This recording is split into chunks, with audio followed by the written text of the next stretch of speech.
Presented by Ananta Production। एक बड़े विद्वान एक दिन अपने 500 शिष्यों के साथ बुद्ध के पास आए।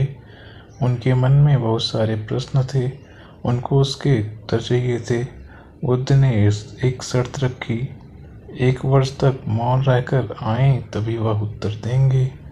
विद्वान के मन में संदेह था, 1 साल तक मौन रखना कठिन हो सकता है, और क्या पता उत्तर सही हो या नहीं।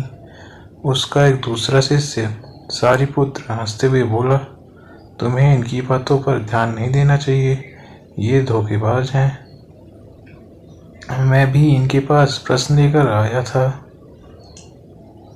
इन्होंने मुझे कहा था 1 साल तक मौन रहो और ध्यान करो। उसके बाद मेरे मन से सवाल चला गया और इन्होंने मुझे कभी उत्तर नहीं दिया। बुद्ध ने समझाया, मैं अपने वचन पर खड़ा रहूंगा। अगर तुम पूछोगे तो मैं उत्तर दूंगा, अगर तुम पूछते ही नहीं हो तो मैं क्या कर सकता हूँ। 1 वर्ष बीता। विद्वान ब्राह्मण ध्यान में पूरी तरह से खो गया।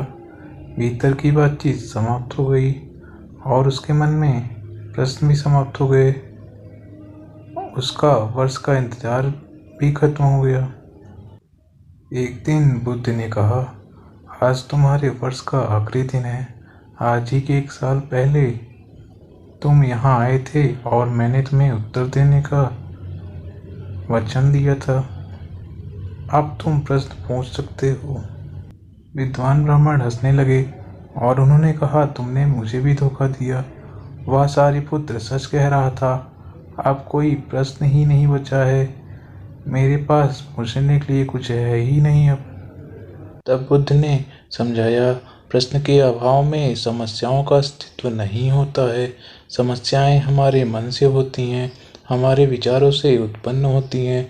जब हमारे मन के सारे प्रश्न गायब हो जाते हैं तब हम सच्चे मौन में पहुंचते हैं और उत्तर की आवश्यकता नहीं होती। मन की प्रश्न रहित स्थिति ही सबसे उत्तम होती है। ध्यान का मकसद होता है प्रश्नों को दूर करना। जब आपके मन की बातचीत रुक जाती है तो आपका मन एक निरंतर मौन की अवस्था में पहुंचता है और उस मौन में सभी उत्तर छिपे होते हैं। यदि आपके मन के प्रश्न गायब हो जाते हैं तो सभी बातें स्पष्ट हो जाती हैं और कोई समस्या बची नहीं रहती। Subscribe for more videos। Thank you।